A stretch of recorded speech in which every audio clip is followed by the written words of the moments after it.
Batman is a character who has been plagued with a lot of misery in his life, and this has extended to the realm of retcons as well for him. Among some of the worst retcons that he's had is probably the one involving his marriage to Mary Jane, which was retconned out of existence after a plot where Mary Jane and Peter agreed to trade the existence of their marriage to Mephisto in exchange for saving Aunt May's life, which also had the added coincidental bonus of making Peter's identity as Spider-Man a secret once more. At the time, it wasn't a secret and everyone knew about it. But also, this sucked for a lot of us readers who were fans of the couple. For a while, I thought this relationship would be returned to us, with the end of Nick Spencer's run seemingly building towards that. But Zeb Wells, it seems, had other plans for MJ and Peter, unfortunately. Are there any ships that aren't together right now in the comics that you wish were happening, or any that loves that we've lost that you wish just came back? I love Oracle, but I don't really love the path we took to get to Oracle, if that makes sense. Batgirl is Barbara Gordon. Barbara Gordon is also known for being, in most continuities and stories, the daughter of Police Chief Commissioner Gordon, Batman's ally. Granted, most people don't know that Barbara herself is also Batman's ally and sidekick Batgirl, and when Barbara was targeted by the Joker, not even he knew this.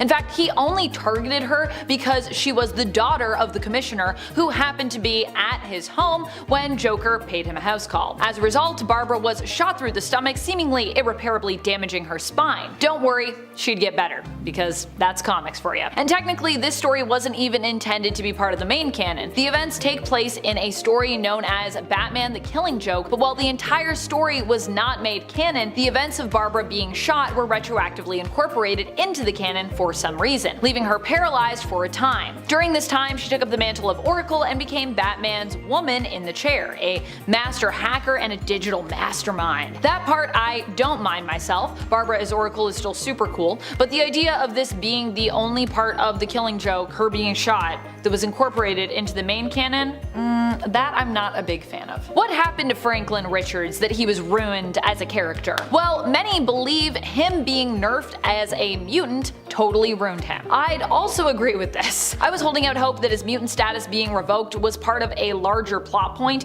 and that the overall story would eventually end with his mutant status being restored. But I've been waiting for some time, and my hope is starting to die out, alas. This change also means that all the fighting that happened over Franklin between the X-Men and the Fantastic Four basically just didn't matter. Joker is a character whose origin is plagued with retcons, plagued with them, one after the other. While I wouldn't say this, I know some believe that learning the origin of the Joker in Batman 3 Jokers was something that ruined the character for them. In fact, many folks would extend this back to when Batman, using the Mobius chair, learned the true identity of the Joker. Although really what he had learned, as we learn in 3 Jokers, was that there were multiple Jokers. That was the answer he got. To me, having multiple Jokers makes sense, though the idea that they were all selected and then forged in a soup of chemicals in a giant pool is pretty odd. This retcon might be a bit more controversial in terms of its inclusion here on my list. I'm sure some people are going to have strong feelings about me including this here, but I'm gonna keep going. Some people really love it, some people hate it. Me, I can actually see both sides overall. I'm personally kinda just more mixed on it, but that's enough for me to include it here. Hal Jordan is often celebrated as many readers' favorite version of Green Lantern, but he hasn't always been a hero in the comics. There was a time when he actually turned dark, but this was explained away by the fact that apparently, retroactively, Hal Jordan had been possessed by the fear entity known as Parallax for years, which is also why his temples turned gray. That's right, that's why his hair changed color. Well, I like that this helps to preserve Hal Jordan's image as a tried and true hero, because he wasn't really responsible for everything that happened, that he did that was bad. I do think this robs his character of some depth and agency in regards to that. After all, Hal had some reasons to go dark, and we could have just as easily explored that and then later set him down a redemption path. Especially considering Hal Jordan turning dark is one of the most interesting things to have ever happened to this character. Scarlet Witch is one of my all-time favorite characters from Marvel Comics. If you know me, if you've seen me, Amanda, host some videos, you know I've been a long-time fan of hers. I constantly talk about Wanda on this channel, and I constantly talk about the injustices that she has suffered. Chief among them are her retcons, with one big retcon summing up the greatest issue I have with how she has been characterized in recent years. That of course is the monumental shift in her origin from being a mutant to a non-mutant. Sad. This all went down as part of Axis, which honestly is such a weird event. Axis is kinda like just a mixed bag for me. There are some things I really love about it and other things that are just a mess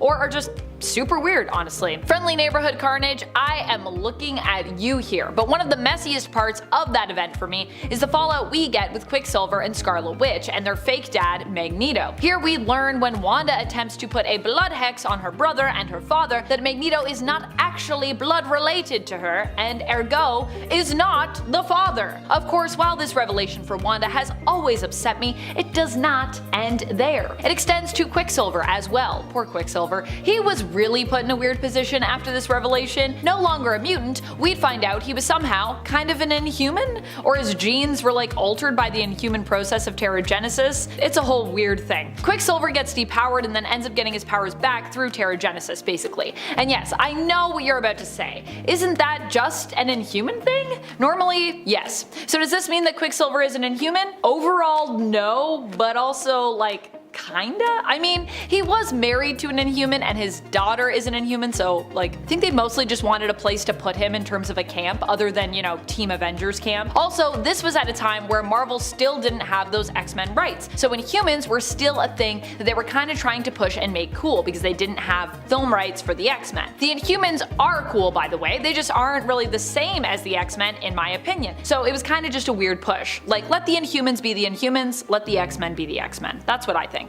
For those who aren't familiar with her, Holly Robinson was once known to be one of Catwoman's close friends. She was basically like a sister to Catwoman, although she wasn't exactly Catwoman's sister. Catwoman does have a sister and it's not Holly, it's Maggie, so Holly isn't her sister by blood, but she is her sister through the streets. Holly and Selina grew up in the same orphanage in the Prime Earth continuity, but in the previous New Earth continuity, they grew up on the streets together with Selina looking out for Holly as she would a younger sister. And yet it would later be revealed in the Prime Earth continuity, right around the time that Selina was set to marry Bruce, that Holly had actually been manipulating Selina into breaking off the marriage because she was secretly working for Bane.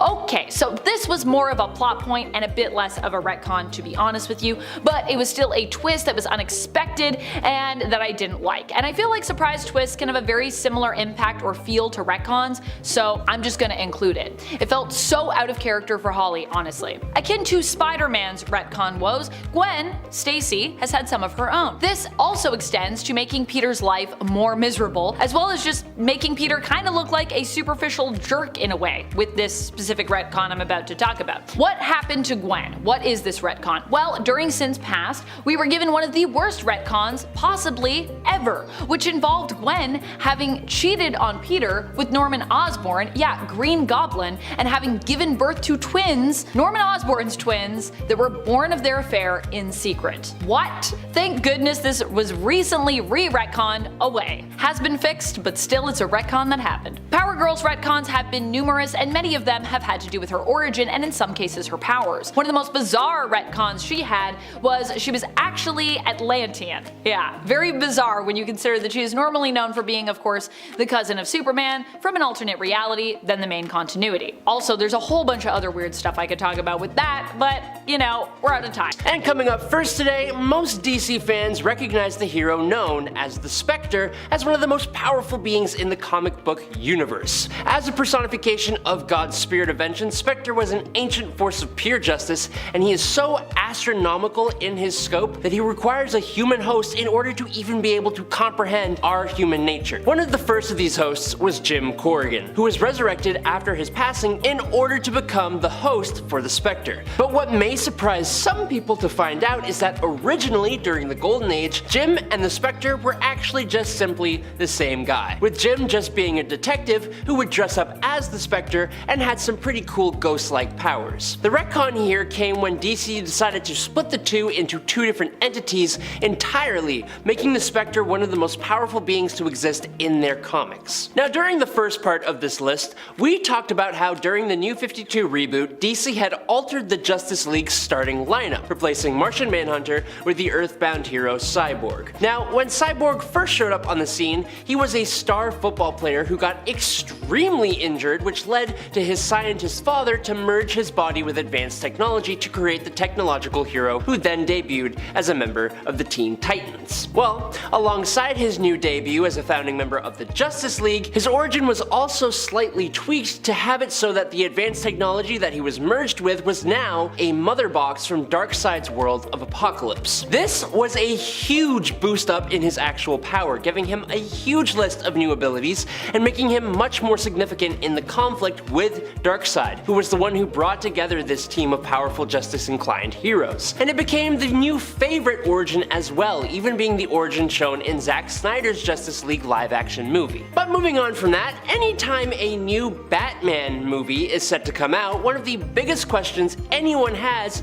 is who is going to be playing Alfred Pennyworth. Alfred Pennyworth is the key member of the Bat family. Batman may be the Bat family namesake, sure, whatever, but Alfred is the sticky glue that holds them all together. He's a father figure, a mentor, a helping hand, and a dear trusted friend who has been in Bruce Wayne's life from the time Master Wayne was born. Well, what if I told you that actually, no, that was not always true. Back in Batman number 16 from 1943 is when the character of Alfred actually showed up on the doorstep of Bruce Wayne for the first time. Not as a childhood butler of the character, but as a disheveled and disgraced valet who had come to serve Bruce as part of Bruce's father's dying wish. Alfred was a completely new hire for Bruce Wayne. This eventually got retconned to make it so that Alfred had always been with the Wayne family from way back in the day, and I think all of us are very happy that that change stuck around. But sticking with Batman here for a sec, one of the key defining attributes of the Caped Crusader is his no-killing policy. Batman refuses to take a life, even famously repeatedly letting the Joker live despite all the horrible crimes that he continues to commit, even against Batman's own Bat family. Batman just kinda has to believe that these criminals can be rehabilitated. So it's always a shock to fans of the character when they take a look at his earliest comics and see the Dark Knight wielding a 9mm, taking pot shots at criminals left, right, and center. That's right, the Batman, alongside almost all the other Golden Age heroes, had quite the itchy trigger finger. Now, admittedly, this was before the end of World War II,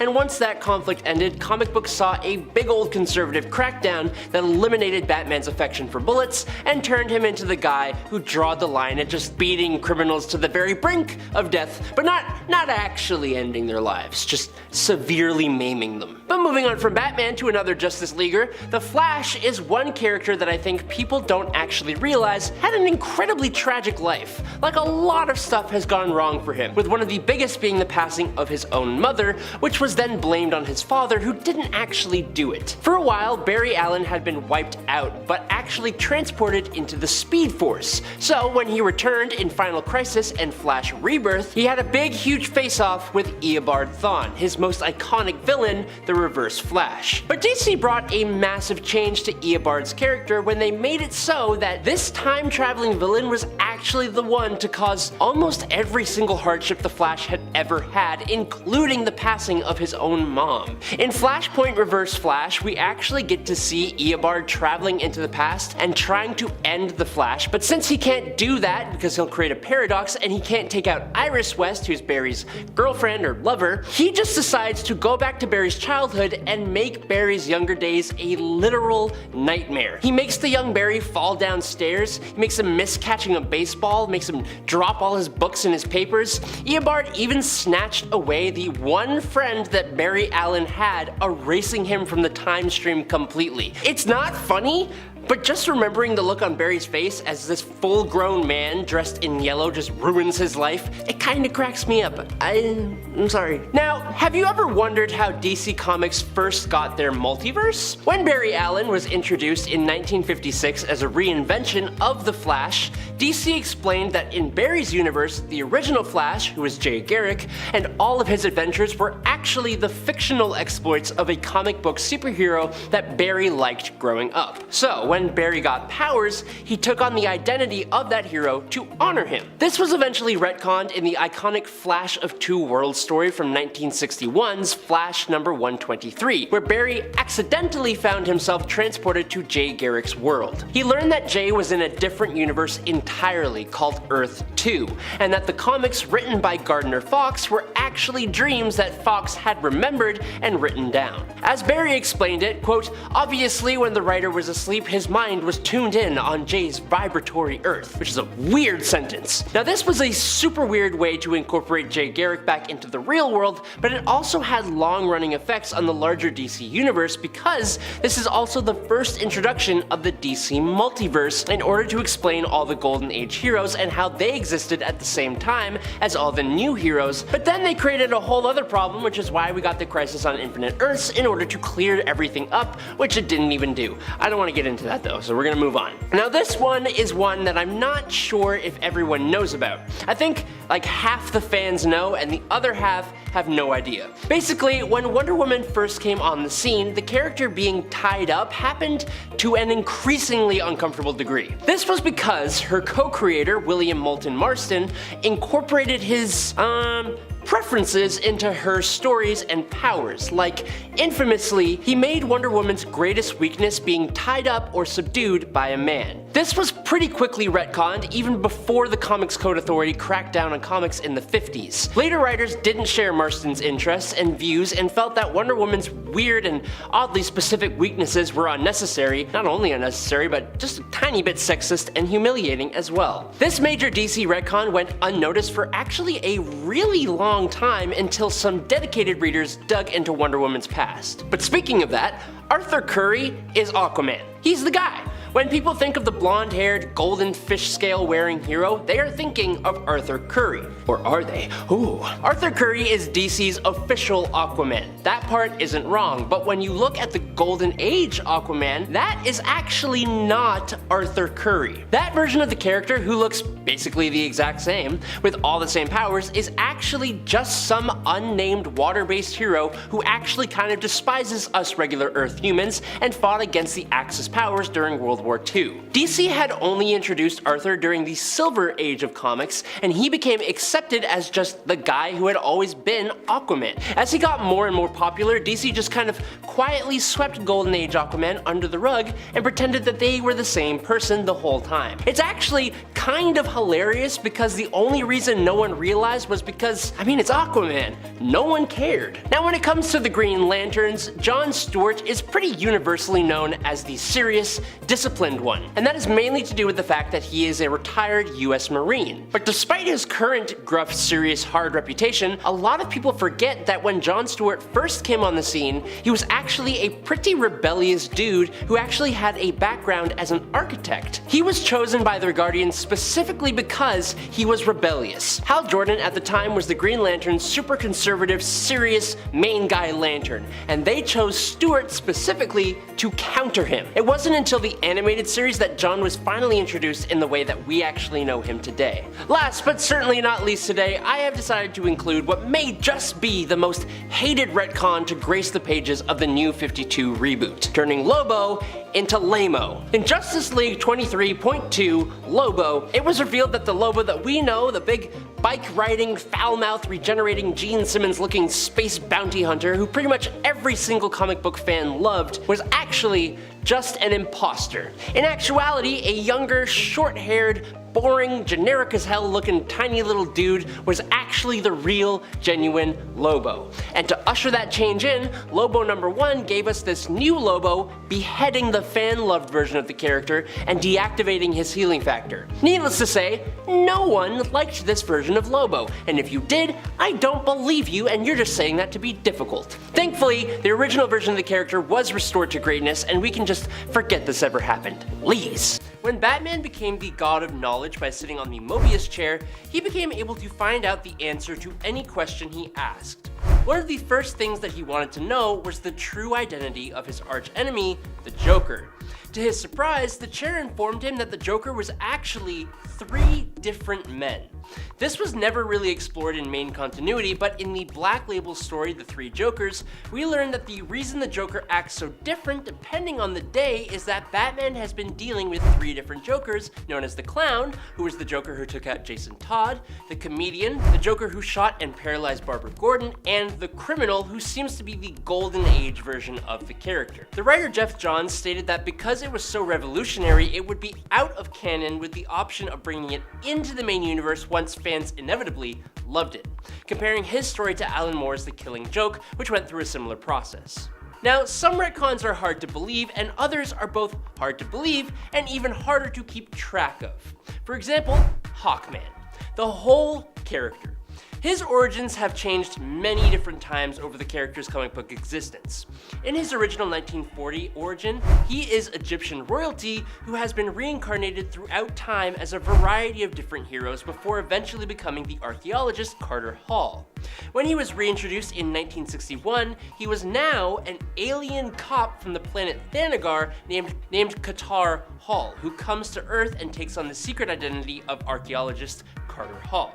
Now, 2 years later, we learn that these 2 different versions are actually multiversal variants of each other, with the alien living on Earth 1 and the original being on Earth 2. Then, in 1986, the Crisis on Infinite Earths happens, and all the worlds are combined into one. So these 2 people were now both Hawkman at different points in history, with the original operating in the 40s and the alien operating in the 80s. Then, in 1994's Zero Hour, they make it so that these 2 are just one person. Then, in 2011, the New 52 retcons Hawkman so that he is and always has been a space cop from Thanagar. Then, in 2017, it's explained that Carter Hall was actually a pharaoh who reincarnates because the knife that he was taken out with in Egypt was made of nth metal from a Thanagarian ship. And then finally, in 2018, it's decided that he can reincarnate not just on Earth, but on different planets as well. But Hawkman isn't the only victim of multiple origin retcons. Another character who got a similar treatment is Donna Troy. The story behind Donna gets more puzzling with each retcon. Donna has been an orphan found and raised on Themyscira as Diana's younger sister, and then she was changed to a creation from part of Wonder Woman's soul, and then she even became a young mirror image clone of Wonder Woman herself. In the pre-Flashpoint era, Donna got a new origin story that completely changed the previous one every couple of decades.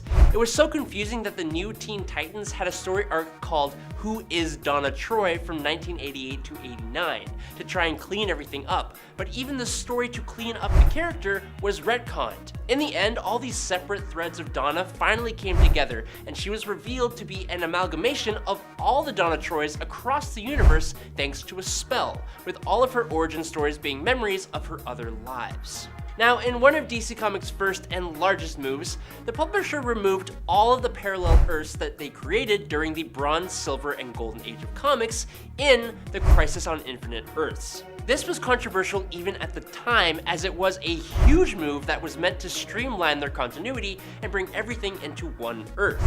Unfortunately, the whole move was pretty pointless because it didn't take DC long to go back on that idea and retcon it, but they did it in what was honestly an incredibly odd way.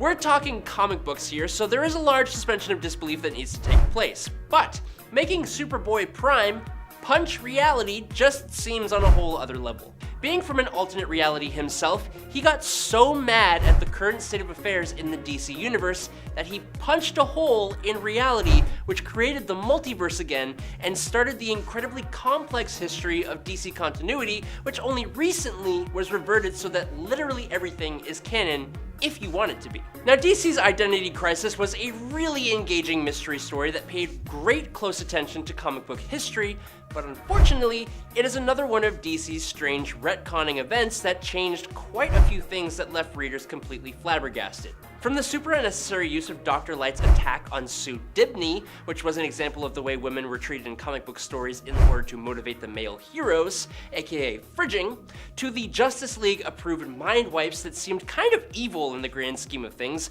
there were just some really interesting choices made here. Sure, wiping Dr. Light's mind and turning him into essentially an idiot for what he did maybe seemed darkly justified, but wiping Batman's mind as well? It caused Bruce Wayne to create the Brother MK1 satellite, which eventually became Brother Eye, and created the OMAX.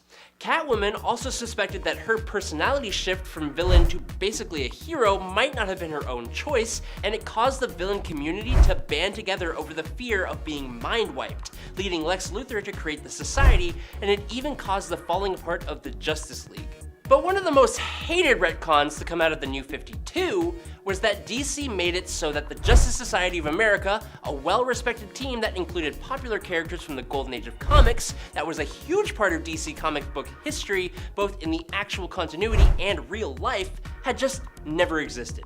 It's just such an odd choice, as the legacy aspect of DC Comics that these characters served as the basis for was just completely wiped out.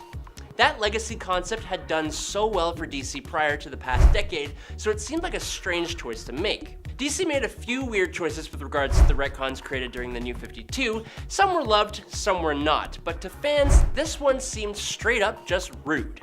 Just because Jay Garrick and Alan Scott are old news doesn't mean that they aren't as important, because they are.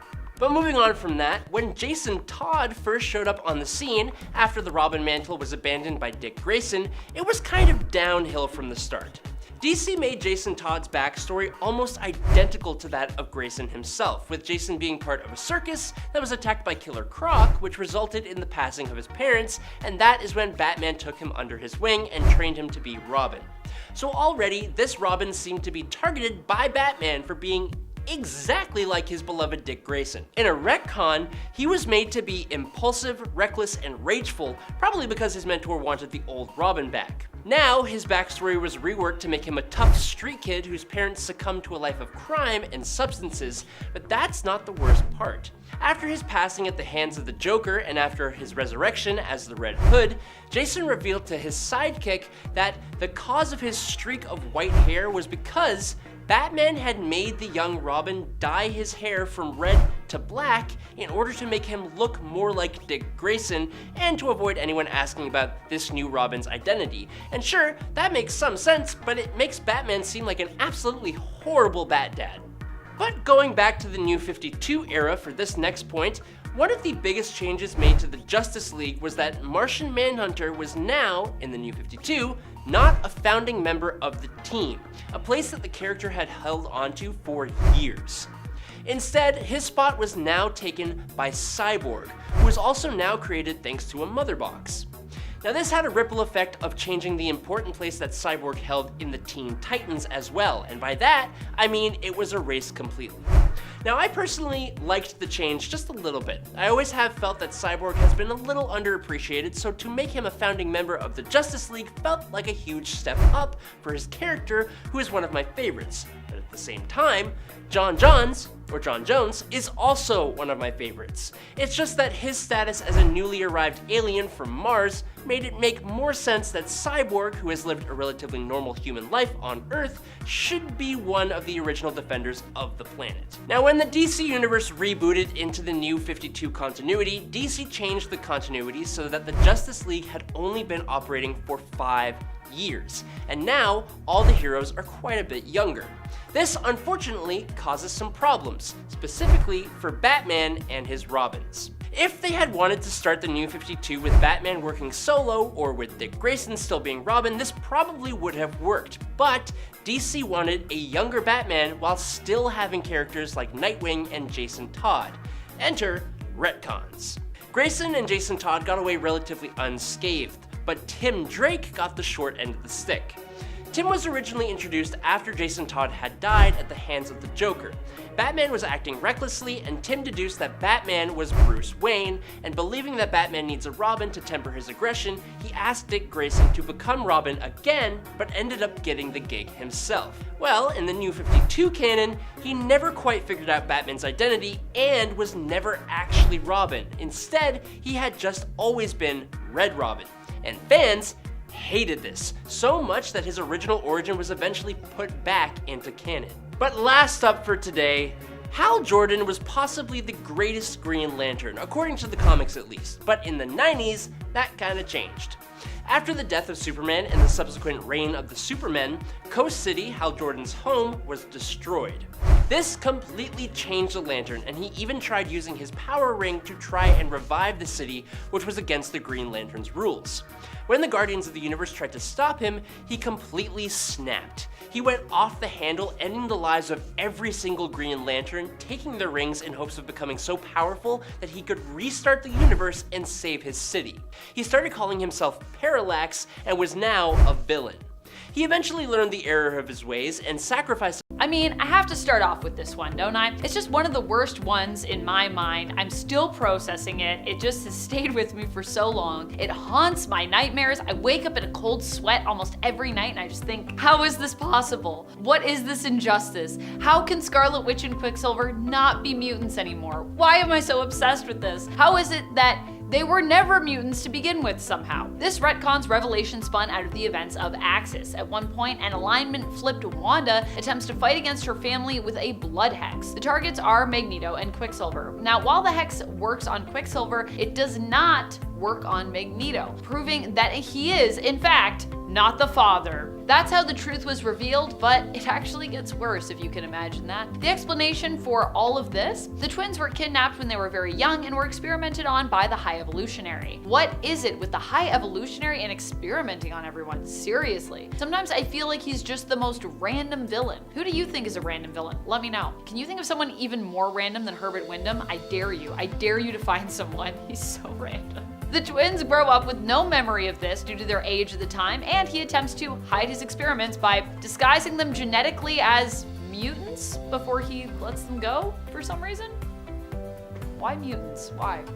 Another retcon which really grinds my gears and which I'm still patiently waiting to have undone is the retcon of Peter and MJ's marriage. More specifically, their marriage not existing. At the end of Nick Spencer's run, I actually thought a future where these two got back together might even be possible. I had hope. I was like, maybe this is gonna happen. Maybe we're on a trajectory to get there. It seemed like Peter was going to, I don't know, maybe even propose? But then Paul came along in Zebwell's run, and Peter and MJ broke up, and that was simply that. Maybe one day these two will finally get back together in the main continuity, but until then, at least we have the new Ultimate Spider-Man comic to look forward to, where Peter and MJ finally get somewhat of their happily ever after, and I'm honestly pretty happy for them. This next one, I'm gonna be honest with you, I didn't even fully understand it when it first happened and I read it. I had to look up who this character really was, and the only reason I even had a clue and wasn't like completely lost here, even though I wasn't exactly sure who specifically the reveal was about in terms of like the name of the character, is because I had actually read pretty much everything leading up to this event in preparation for it. We are talking about the Empire event, in case you don't know, and the reveal that the Skrull Empress, Raquel, was still alive. Also, I don't know if I say her name right, but I say it like that, or I say it Raquel, because there's a lot of L's there. I'm not very good at pronouncing Skrull names, okay? Not only was Raquel still alive, but the retcon also allowed us to know that she was apparently the mastermind behind the whole Kree-Skrull alliance. She'd been working undercover ever since she died, or should I say, faked her death. The real story of what happened is Raquel pretended to perish on her homeworld, but instead basically just like teleported the heck out of there and left her daughter, Hulkling's mother, Princess Anel, and the rest of her homeworld to die. So yeah, if you were holding out hope that Raquel's survival meant that, you know, maybe Hulkling's, aka Emperor Doric VIII's mom was still around, sadly no. When it comes to my who is secretly a mutant bingo card, the X-Men's training area of the mansion, known as the Danger Room, was never on there for me. And yet, here we are. As we continued to learn more about how awful Professor X was, one of the main reveals we got in that department, one of the strongest cases against him, in terms of honestly how villainous he perhaps truly was all along, or could be, was the reveal that the Danger Room had actually long ago become sentient, a technological, basically based mutant of their own. Professor X senses this with his telepathic powers, but chooses not to acknowledge it and reveal it to his X-Men. I mean, he could have just, you know, set Danger free, apologized, maybe found some common ground, welcomed her even into the new fold of his team potentially, and just built a new room. He does, after all, have a lot of money through his family's inheritance, let's not forget. But No. He instead kept this a secret and waited until it blew up in his face. So this wasn't only a retcon that was shocking in regards to the reveal of Danger being sentient, but also in regards to Professor X being that level of a jerk. Honestly, Kitty was right. This next one involves a character who feels like he'd be the king of dramatic reveals. But even this one for him caught me off guard. We're talking about Mr. Sinister, and the retcon that he isn't actually Mr. Sinister, or rather, he isn't the original Mr. Sinister. Or that is to say, he isn't Nathaniel Essex. Not the Nathaniel Essex. And initially we thought Nathaniel Essex was Mr. Sinister. Well, initially the retcon was that the original Nathaniel Essex died. The origin was later again retconned further, expanded upon, to reveal that Essex actually didn't die, but instead was one of the few versions of himself of which Mr. Sinister was only one. Have you ever wondered why Sinister has that diamond on his head? That's because he is the diamond clone. There's also a spade, a heart, and a club. Each takes their symbol for the suits in a deck of cards, and each with their own evolutionary possibilities to explore. That was the mission they were given by Essex before he went away. Hence why Sinister's obsession is with mutant genetics. That was the intended purpose as dictated by Essex, who of course created him. When I heard about this next retcon, I was both elated and also honestly confused. That was my honest to goodness reaction. If you are familiar with the history of Nightcrawler's origin and the behind the scenes of it all, you know that Chris Claremont always intended for Nightcrawler to be the son of Mystique and her wife Destiny. Mystique, being a shapeshifter who can adopt any gender with assumed working parts, would mean that the two could actually have a child between them alone. However, the Comics Code Authority had other ideas, and Claremont wasn't even allowed to do more than kind of imply the long-term romantic relationship between Mystique and Destiny. It just wasn't a thing back then. We weren't allowed to do it. But then 2023 rolled around, a time when we have long been free of the CCA. Thank goodness. And guess what? We did it. At this point, Mystique and Destiny's marriage has also been firmly established in the canon, and Nightcrawler's origin also got a fresh rehaul as a result. If you're wondering how this is possible considering Azazel's confirmed involvement in Nightcrawler's origin, don't worry, it's possible. And if you want to check it out, you can read X-Men Origins Blue. Azazel still even remains a part of the story, to be honest. He's just not as much of a parental figure as we were led to believe, which honestly kind of makes sense given the way he has treated Nightcrawler in the past, attempting to use Kurt as simply as a bridge to Earth so he could escape prison in the Brimstone dimension. Yeah, not winning any Father of the Year awards there. Speaking of villains, would you believe me if I told you that Iron Man was one? Yeah, I didn't either. But that is exactly what happened in the Crossing event. Certainly an event of all time. It was messy and foggy in terms of continuity and reasoning, and also had some very extremely 90s costumes. How was Tony Stark a villain here? Well, it's revealed that he has been a sleeper agent of Immortus, a version of Kang, for years, who ended up being activated. It's a wild time. You should check it out. I still can't believe this one happened. I'm still reeling from the revelations attached to it. This is a retcon that affected a long-standing mutant ally, Moira Mactaggert. Initially, during the early Krakoan days, it was revealed that Moira was a mutant with reincarnation abilities. And because of this, she was still alive and also was one of the founders of the New Mutant Nation, coming together with Professor X and Magneto to build it. Initially, it seemed like this was because Moira believed in the mutant cause. After all, she was a mutant herself. But later, we learned that her resentment of her powers and her multiple reincarnations, constantly losing in her fight to protect mutants throughout her multiple lives, had basically driven her insane. And she was instead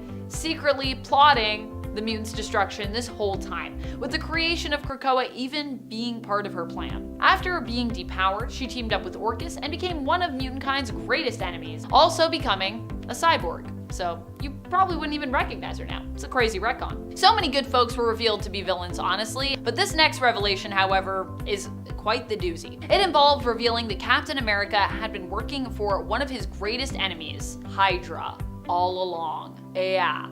Hail Hydra? I'm sorry, what? How did this happen? How did he even become a sleeper Hydra agent? Well, it turned out that this was actually retconned into existence by Kobik, a physical manifestation of the Cosmic Cube who was manipulated into changing Captain America's origin. In the end, Cap managed to still save the day after his former true self was freed from within the Cosmic Cube shards. The real Cap fought against his alternate version, now Hydra Supreme, the Hydra Cap, and ultimately he won. So handled. And finally, one of the worst retcons of all time, though fortunately it has been fixed, I'm happy to say. This retcon led us to believe that Gwen Stacy, Peter's first and in some fans' opinions truest love, actually had an affair with Spider-Man's greatest enemy, Norman Osborn, the Green Goblin, or at least one of his greatest enemies, I'd say. Their affair produced two offspring, twins. These twins were raised in secret apparently by Norman, led to believe that Spider-Man was their true father and that he was also responsible for the death of their mother, neither of those things being true. Fortunately, a few years back, neither of these things being true. Alright, well, I mean, maybe he kind of had a hand in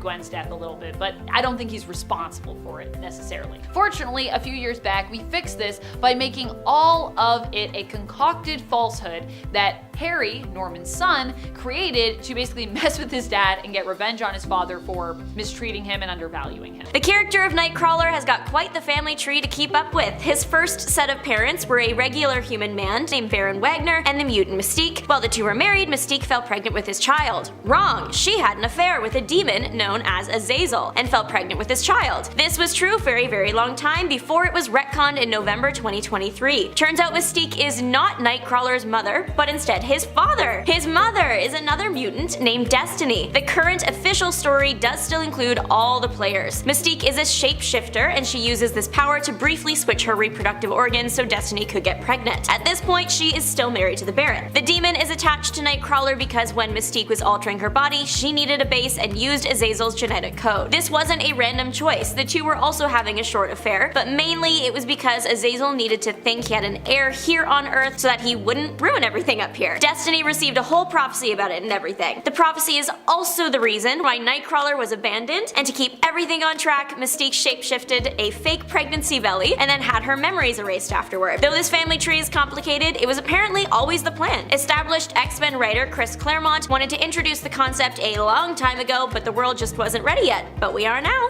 J.K. Rowling has turned into the retcon queen. Her various social media accounts have become a wasteland of random facts about the Harry Potter universe no one asked for. My favorite being that wizards didn't use toilets until the 18th century. No one asked. I don't think that this was something on anyone's radar of something to ask about. Why did she feel the need to tell us? But one fun fact that did actually have a pretty serious effect on the wizarding novels is Rowling's retcon that the ancient art of divination is meaningless. It's not real. Divination was a full-blown class at Hogwarts and even had final exams. The practice had been used to accurately prophesize many life stories in the Harry Potter universe and even send warnings to the characters. Hopefully, Rowling was referring to the practice as it exists in our world, but her multiple tweets about it hint otherwise. Which, if she really doesn't think that it's a real thing in Harry Potter, that's hilarious. The world is magic. There are dragons and flying broomsticks and people who can turn into rats and wolves and deer, and tea leaves in a cup is where we draw the line?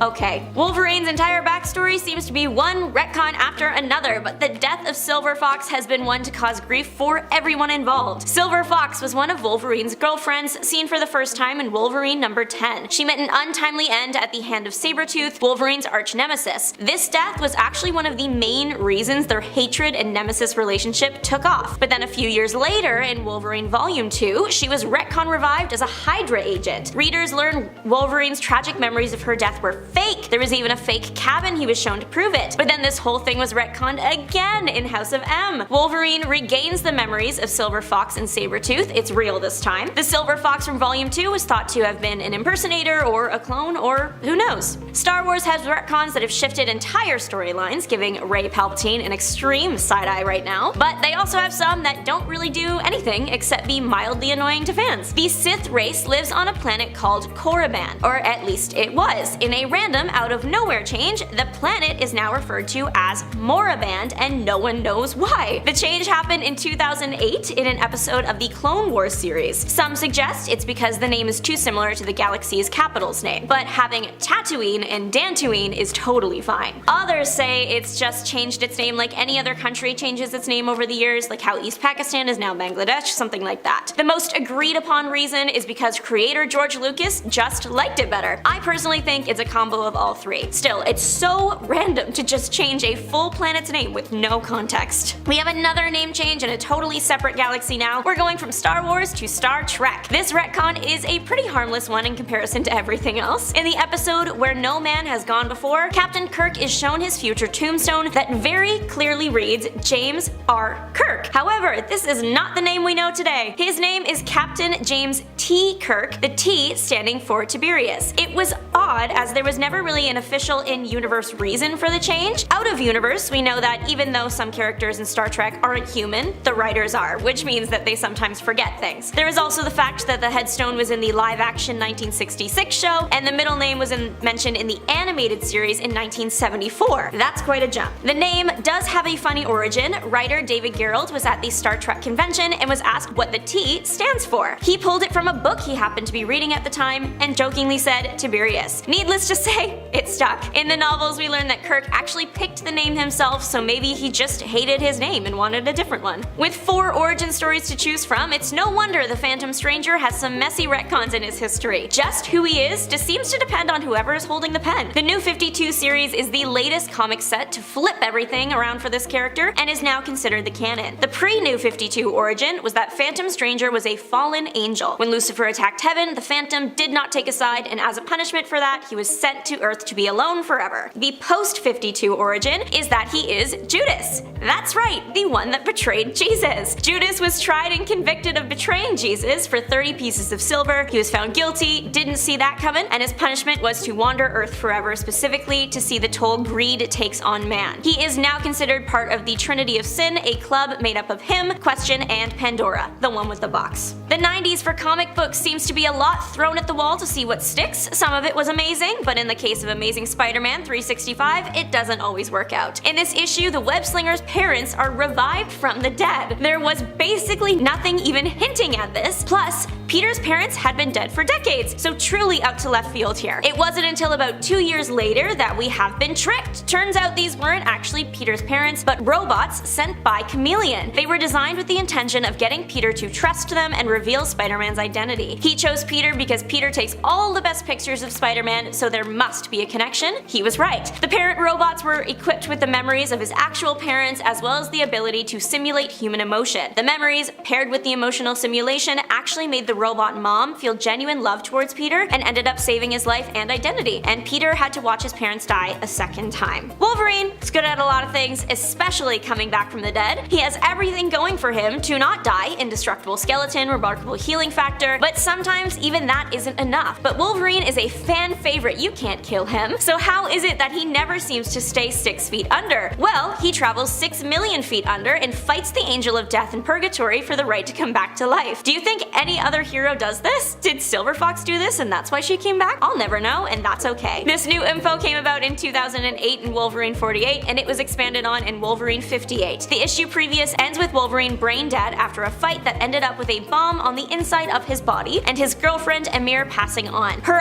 passing emotionally destroyed him and his will to live, so when the time came to fight again, Wolverine didn't want to, which is why he wasn't waking up on Earth. Eventually though, a series of deaths and deals, Wolverine has clawed his way back to the surface. The X-Force series is known for bringing the original X-Men back together, but it almost looked very different. Jean Grey famously sacrificed herself to stop the Dark Phoenix from returning, and the plan was for her to stay dead. Of course, that didn't happen, and she made a triumphant return in 1985. Her place on the Super Squad originally belonged to a totally different mutant, Dazzler. Dazzler was a result of a partnership with a popular record label. She debuted in Uncanny X-Men, moved on to her own series, and then right as that was ending, she was supposed to join the X-Force. The final panel in her series was Beast asking her to join the team. There were even mock-ups drawn hinting at the fact that Dazzler was going to join the X-Men. But soon, the disco craze ended and Dazzler wasn't as popular as she used to be. The new X-Force comic needed a big female name, and eventually the writers landed on revived Jean Grey. This led to a pretty major retcon. She wasn't dead. A version of her did die, but the real woman was at the bottom of New York's Jamaica Bay. She was preserved by the Dark Phoenix, so it would always have a host. This retcon changed the rep of other beloved characters as well. Cyclops' reputation was tarnished as he coldly abandoned his new wife and child to rejoin the X-Men, something many fans to this day do not appreciate. We are back in the 90s, this time with one of my favorite heroes, Iron Man, or well, the version of him I'd like to forget. It's in Avengers The Crossing issues that we find out Tony Stark has been under the control of supervillain Kang the Conqueror for years. He has been working at slowly deteriorating the lives of the Avengers. For example, he was the reason that Wasp's finances were destroyed. He also obliterated Quicksilver's nanny. The only person who can defeat Iron Man is Iron Man, so the Avengers do the reasonable thing and travel back in time to get a not yet corrupted teen Tony. That's how long Tony had been under Kang's influence. Evil Tony realizes the error of his ways and sacrifices himself to save the day. Now young Tony is the only Tony for a little while, and guess what? That whole Kang controlling thing also retconned. It wasn't Kang, but instead a totally different guy named Immortus. This retcon is about Damian Wayne and his origin.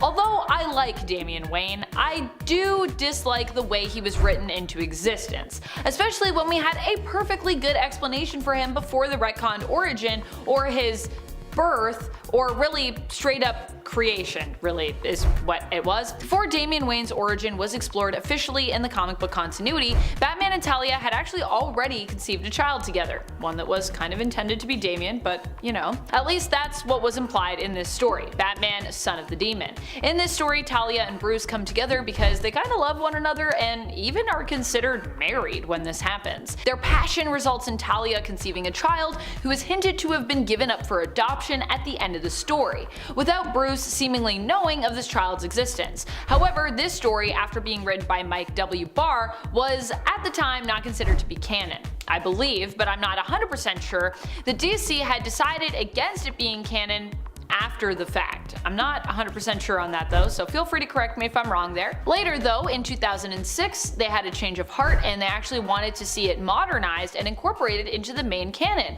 And I thought, great, that sounds awesome. And Grant Morrison, who was writing Batman at the time, was tasked with this. I like Grant Morrison. However, while Damian was initially the natural born product of love in the original story, given up by Talia, possibly in the hopes that her child would have a better life, perhaps, I don't really know. In the 2006 version, Talia forces herself on Bruce and Damian is a test tube baby that she keeps in secret from Batman, only to drop young Damian on Batman's doorstep 8 years later after he was born. Yeah, a very different take on that story. A lot darker and a lot more like, what?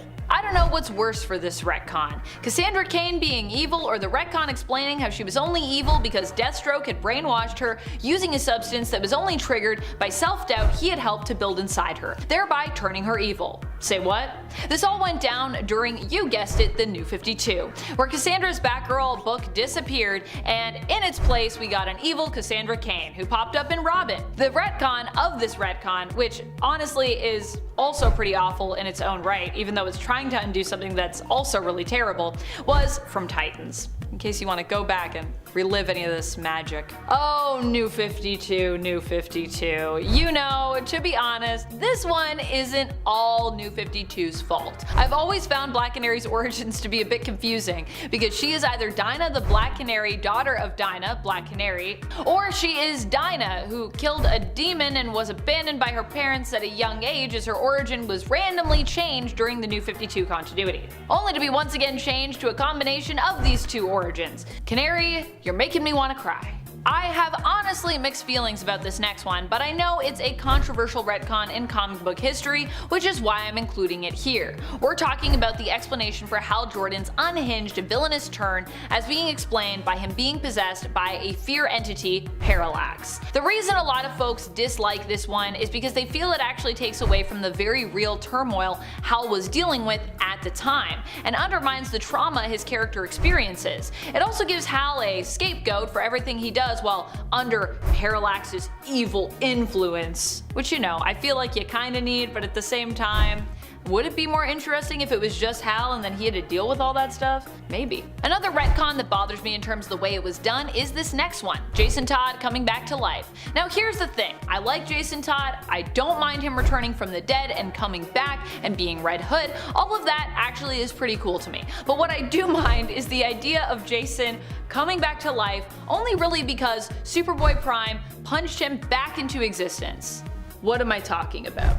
Well, Superboy Prime was trapped in a prison constructed out of basically the Source Wall. The Source Wall in DC Comics, for those that don't know, is basically like the fabric of the universe and reality. It's physical and tangible, but also it's all of reality, so just try to figure that out in your mind. That's what it is. And while Superboy Prime was locked away in this prison, he decided to punch it in a rage. His punch was so powerful that he caused a ripple effect, with his punch extending across reality and altering things across time. One of these things making it so Jason Todd never really died, apparently. Well, he did die. He died for 6 months, but then he miraculously woke up in his coffin thanks to this punch. What a weird excuse for strange retcons DC wanted to make. If you've heard me talk about New 52 on this channel, you know I have a lot of feelings about it. I got a lot of complicated feelings.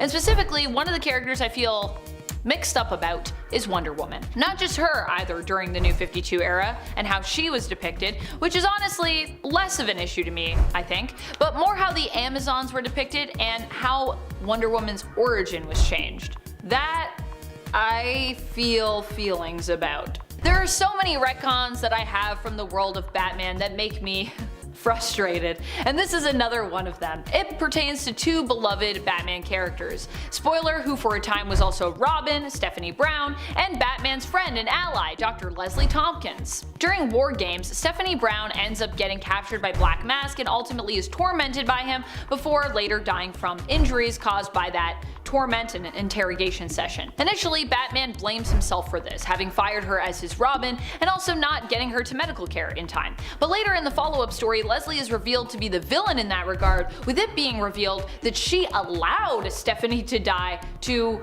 teach Batman a lesson about running around irresponsibly with kid sidekicks. I'm sorry, what? And it gets worse. Later still, it would be revealed that Leslie actually hadn't done this, but had swapped out Stephanie with a similar looking cadaver and faked Stephanie's death, instead to teach Batman just teach him a lesson. I don't know what's worse, but neither of these is a good look for Leslie. And also, it really messed with just Stephanie as well. When John Kent first came into the comics, we got to have some quality time with him as an infant and a kid and see him grow up, and it was super cute. It was super cool getting to see Superman and Lois as parents. During this time, he got to know Batman's also relatively new to the comics son, Damian Wayne, and while initially these two didn't get along, they actually became really good friends over time. When they started getting to know each other, they were around the same age, but this changed when John went off to space. During this time, John would age up because space travel, and when he returned to Earth, he'd be a teenager while Damian was still just a kid, putting a wedge between their previously established close bond, as now they were at different places in their lives. While they used to have a stronger connection, they are still friends, but both are at very different points, like I said, in their lives, so there's not a lot for them to relate to. With this retcon, gone were the short-lived days of Super Sons, unfortunately. And I don't know if we'll ever get them back. Although a lot of people have been talking online about how are we gonna reverse that. I don't think we're gonna reverse that, but I like the optimism. Ick, ick, ick. That's all I have to say about this next retcon. It's so gross.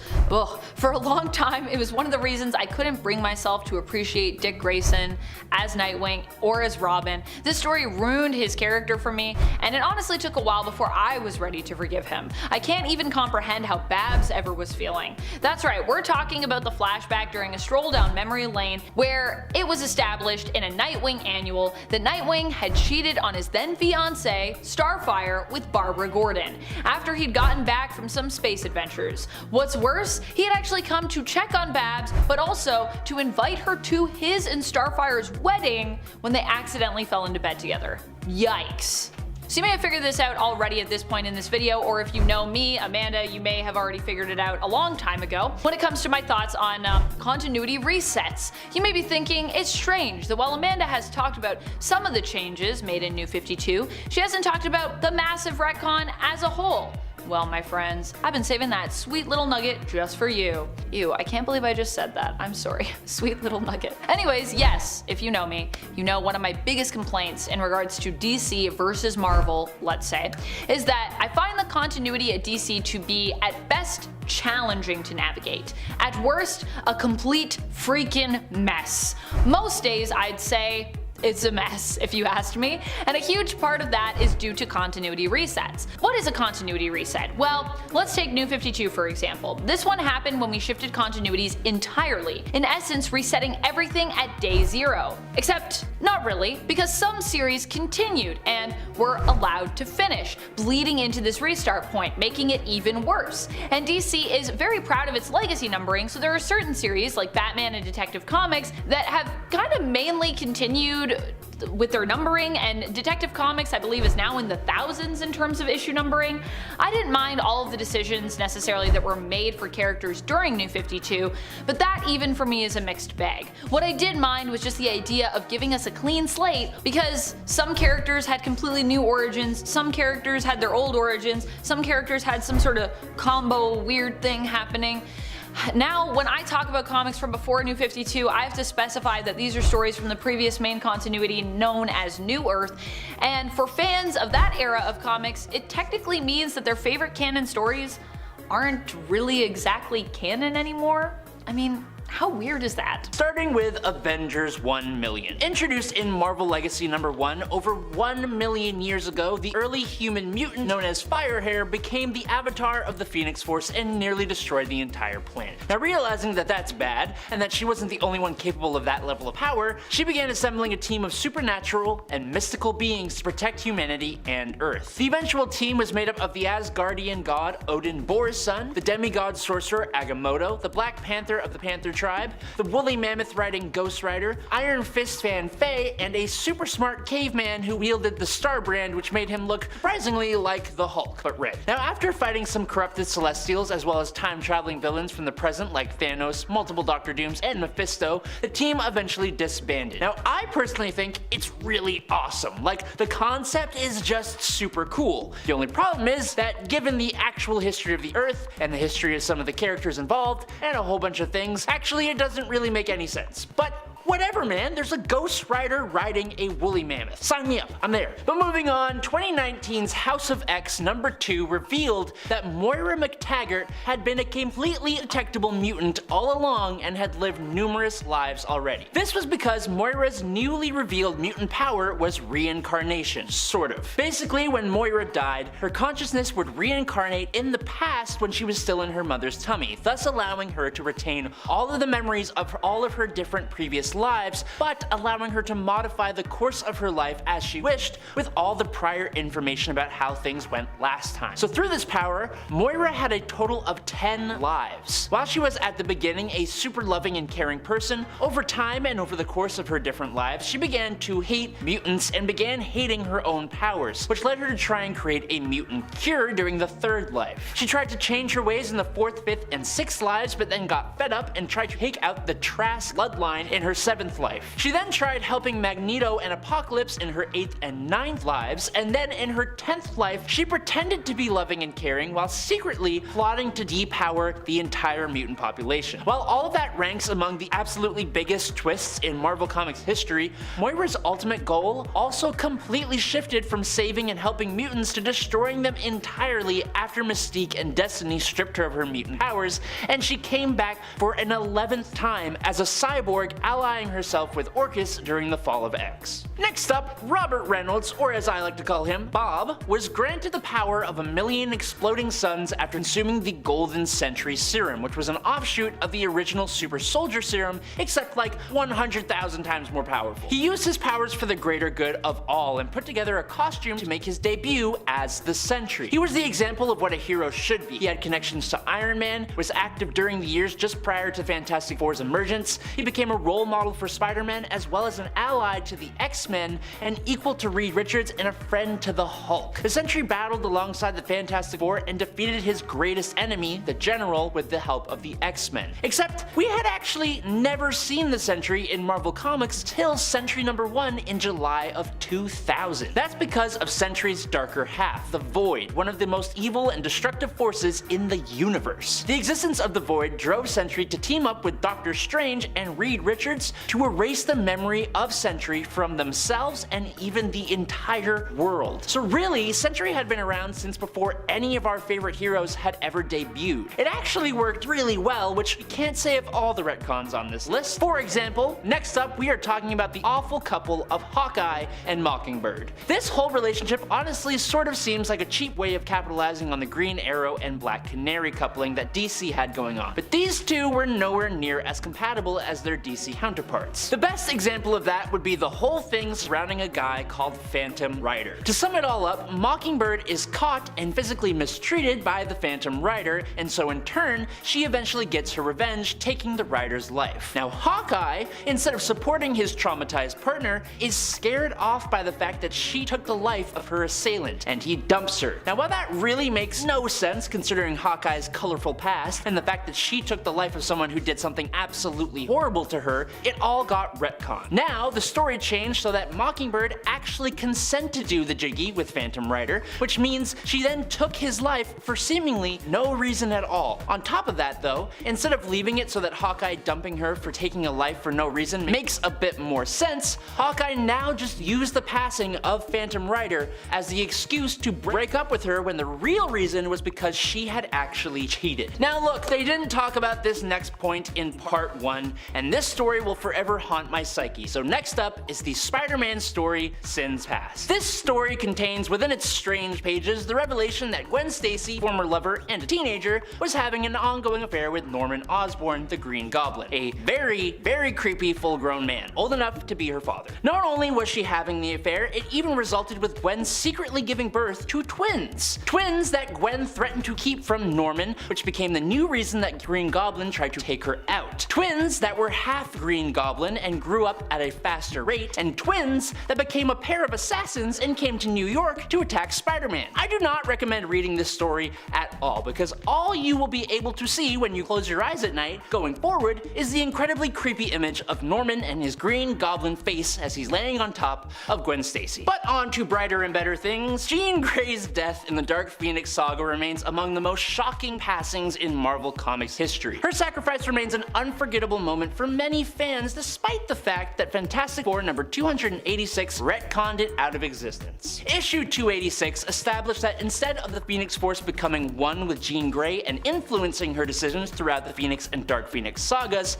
it turns out that the Jean Grey we saw wasn't Jean Grey at all, but was instead the Phoenix Force itself impersonating Jean Grey. The Jean Grey we all knew and loved was actually in stasis, in a cocoon, by the Phoenix Force at the bottom of Jamaica Bay, which is where her space shuttle crashed Uncanny X-Men number 101, and where she was reborn into the Phoenix originally. This brought the fan favorite character back to life, but devalued a large amount of the significance of the whole Phoenix and Dark Phoenix sagas for fans, and it made people start to hate Jim Shooter, Marvel's editor-in-chief at the time. Next up is Hydra Cap. The Marvel story Secret Empire introduced the idea that Captain America, the beacon of hope and the one who always did the right thing, was secretly this whole time undercover Hydra super soldier. This Hydra Cap organized the second superhuman civil war as well as a Chitauri invasion on the Earth. He got promoted to director of S.H.I.E.L.D. and influenced the legislation of the S.H.I.E.L.D. Act, which gave S.H.I.E.L.D. way more authority. He then used that new power to basically organize a Hydra takeover of America itself. Steve Rogers revealed himself as not only a long-time Hydra defector,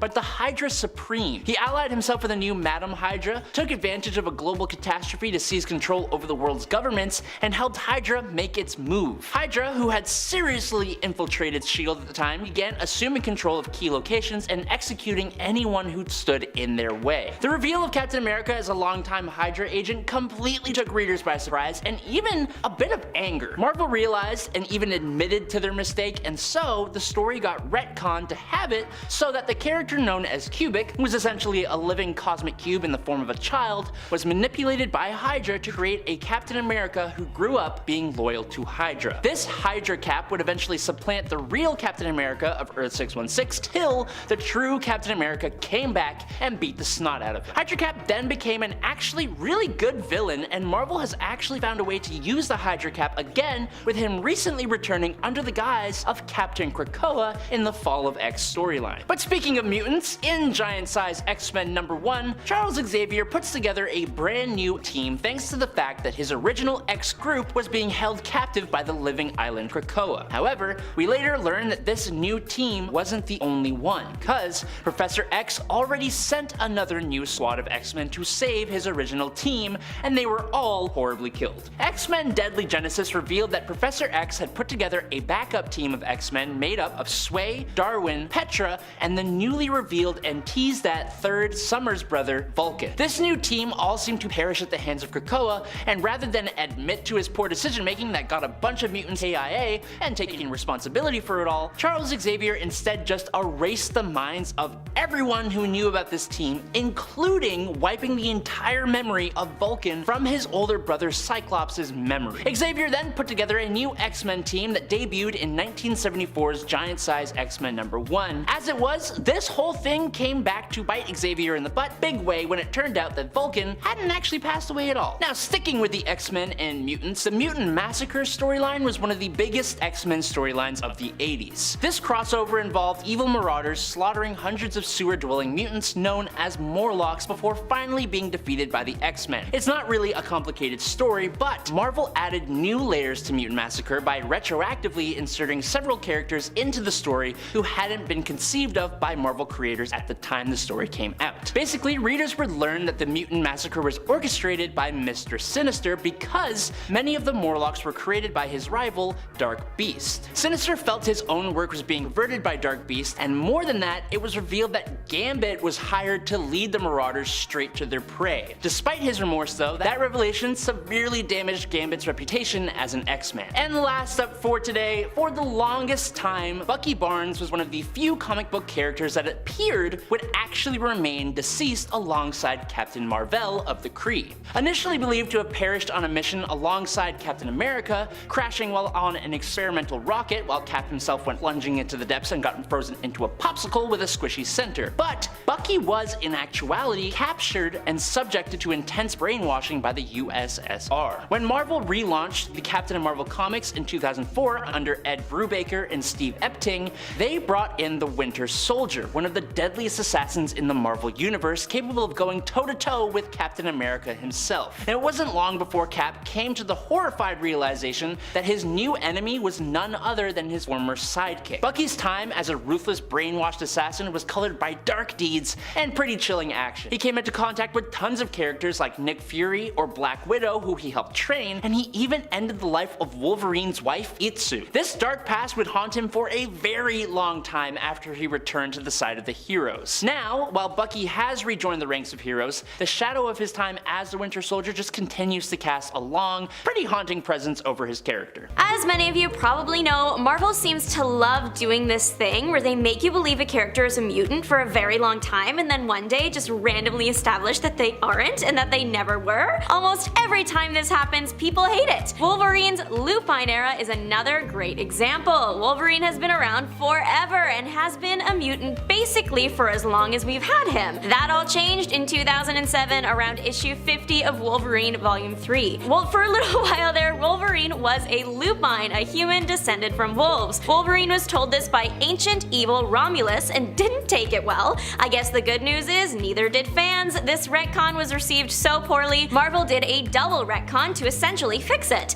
In the later comic Wolverine Volume 2 number 312, Romulus' sister Remus ends up literally telling Wolverine that everything her brother said wasn't true and the Lupine species was not actually real. Well, that takes care of that, I guess. Next up, chaos magic. What is it, and was it ever real? After we learned that Wanda was tied to Chthon, over time the magic she used was also tied to him and her connection to the demonic powerhouse as a god. As the god of chaos, one of the titles that Chthon claims to have, this magic type became known as chaos magic. But there was also the issue of Wanda's initial origin. Wanda was first introduced as the Scarlet Witch back in X-Men, where she was teamed up with the Brotherhood of Evil Mutants. She was an evil mutant who had an unpredictable hex-based power set, often bringing bad luck to her opponents whenever she used her abilities, though not as in control of them as we now know her to be. She usually couldn't pick exactly what would happen, she'd just like hex people and something bad would happen. So, which was she? Was she mutant or was she magic? Or was she some combo of these two things? That's kind of what chaos magic was considered to be for a while, a sort of combo combo of those two things, until Avengers Disassembled, when it was then established by Doctor Strange that chaos magic was no longer real. In fact, according to Strange, it never had been real. This was the reason he couldn't help Wanda or the Avengers during Avengers Disassembled or House of M.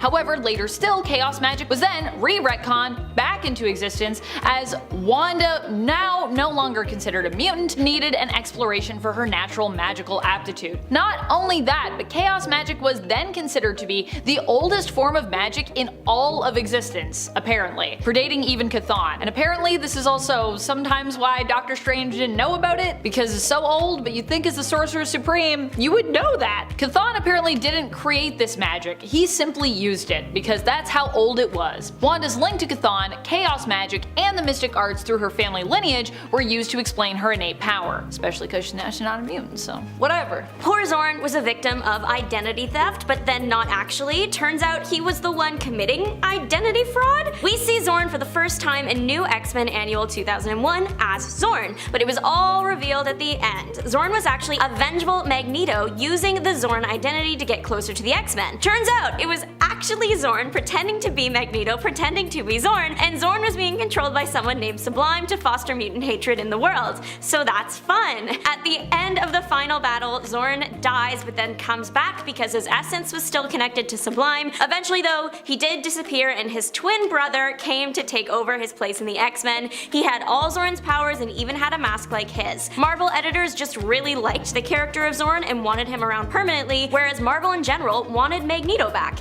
It worked out well for everyone, well, except the storyline that Zorn originated in. Throughout it, there were hints everywhere that Zorn was actually Magneto, as that was always the intention. I guess they just mean nothing now. Speaking of weird characters that we thought we know who they were, but then it turned out maybe we didn't know. Did you know that Spider-Man has a sister? Yep, he does. Well, sort of. I actually don't mind Spider-Man having a secret sister in the comics, that's not what I'm upset about here, and that being a big reveal. But what I did not like about this one was the fact that it wasn't super consistent, kinda like Zorn.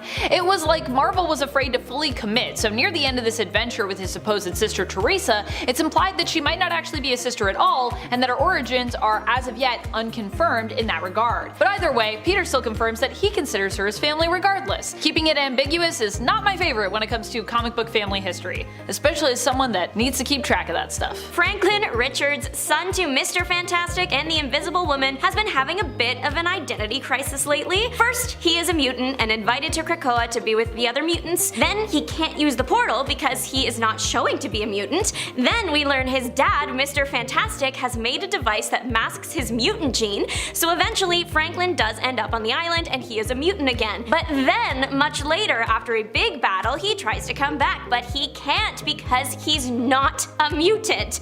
It's hard enough to keep up with as a reader. Imagine that being your teenage years. Franklin is, or was, considered one of the strongest mutants ever, but if he uses his powers too much, it gets drained. Well, he did that, and his dad was trying to figure out what was wrong. When the X-Men extended Franklin's invite to the island, the Fantastics were thrilled, and they thought Franklin was too young to be leaving his family. There's a big fight in Washington Square between the Fantastic Four and X-Men over this kid, and it ends up being for nothing because he's not actually a mutant after all. Apparently, Franklin's powers were so strong that he unknowingly used them to make himself appear as a mutant, but when his powers are drained, he can't do that anymore, revealing his true nature. All that family and coworker drama and heartache for nothing. This has to be one of the weirdest retcons here. There are a lot of weird ones in relation to House of M that happen in retrospect and which would have changed the perspective entirely of this event, but this one really gives almost all of them a run for their money. Well, it's a tie between this one and one other one on our list, but I'm gonna talk about that one later. This one went down in Children's Crusade, where Billy finds his spiritual mother Wanda in Latveria, where Scarlet Witch claims that she is head over heels in love with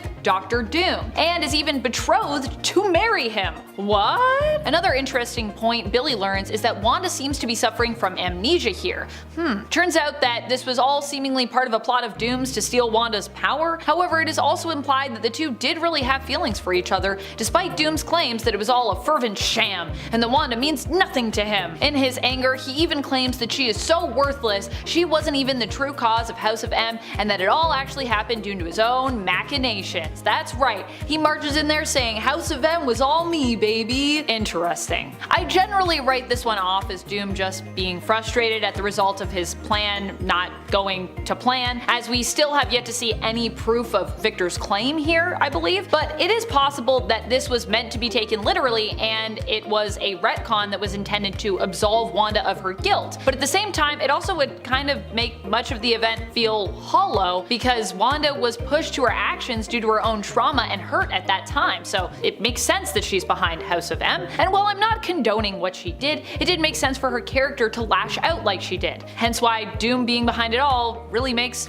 no sense. No matter which universe you look at, Iron Man is suffering. That's just the way of the worlds. In 2012's Iron Man 17, Tony gets some pretty serious news. Turns out he was adopted, and he already has enough daddy issues, but the revelation that has caused him to reevaluate his bond with his father, it didn't go over well. Maybe Howard wasn't the best dad to Tony because he secretly resented him for not being his biological son. The Starks' biological son was Arno, and he wasn't doing so well, so the Starks turned to Alien 451. The alien helped get Arno to term, but modified him in the process to wield the universe's most powerful suit of armor. That sounds familiar. The baby was born, but Howard had done some modifying of his own that made the baby's health decline. Who knows what would happen if 451 found out what Howard did, so the Starks needed a cover. Enter Tony. This is so sad. Tony was literally being adopted in a family not to be loved, but to be a decoy that is forced to live up to unattainable standards for his entire life. Eventually, Tony met 451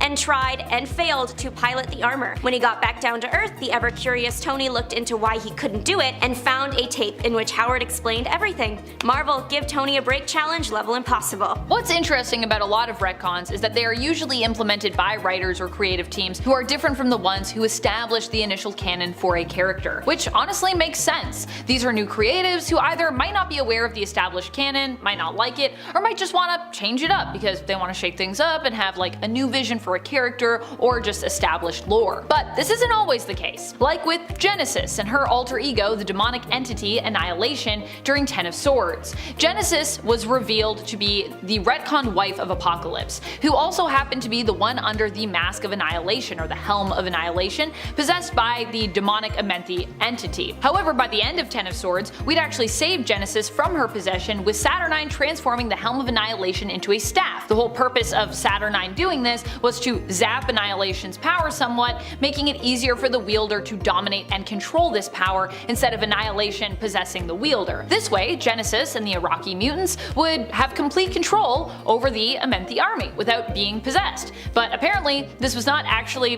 what happened. In X-Men Red, issue number 12, Genesis is once more under the influence of Annihilation. Again, even though we just did this a few years ago, who, while unable to possess her, is considered to be more of a corrupting force now than ever before, apparently, in staff form. What's worse is this time Apocalypse also wasn't able to stop Genesis by defeating her in one-on-one combat, so Genesis seeks to conquer and invade Arakko. And Apocalypse, while warning and preparing Arakko, says that he's actually got to take a back seat for this one because he already lost in one-on-one combat, so therefore he can't fight again. Apparently that's a thing he does now. We are back with my favorite, Tony Stark. It's time for his villain era, literally. Turns out for a while there in the 90s, Tony was under the control of Kang the Conqueror. This all comes to light in Avengers: The Crossing. We don't actually know how long Tony has been under someone's control, but he's been deteriorating the lives of the Avengers for a while, causing financial instability and even going so far as offing people close to his teammates. It's definitely not a look we want to see for the Avenger. When he gets discovered by the other Avengers, there is of course a battle, but Iron Man is hard to beat.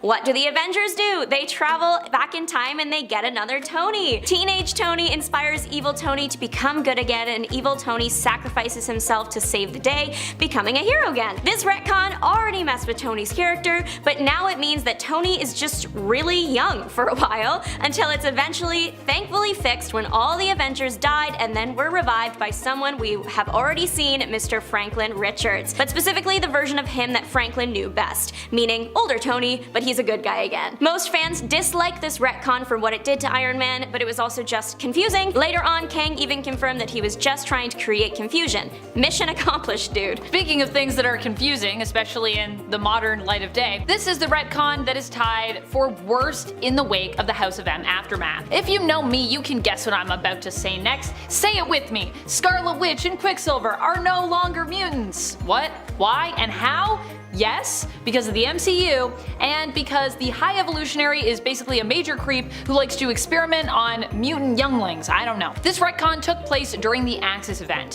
which I have honestly mixed feelings about. The event, not the retcon. While there are parts of Axis that I like, this is decidedly one of the parts that makes me question if it might actually be the worst event ever, because that is how much this retcon bothers me. It's not so much about losing Quicksilver and Scarlet Witch from the mutant group, although that does sting quite a bit, but it's about how this retcon made years of established family drama pointless. Scarlet Witch and Quicksilver were proven as not being mutants when we learned they weren't actually Magneto's kids after Wanda attempted to put a curse on her direct family. While Pietro was affected by this, Magneto was not. The good news is that during the Krakoan era, Magneto firmly established that he still thought of the twins, Wanda especially, as his children. Even though they weren't actually his kids by birth, they would always be considered a part of the Maximoff family tree. It's a nice gesture, but I still desperately want this retcon to be undone. Please, Marvel, please answer my pleas.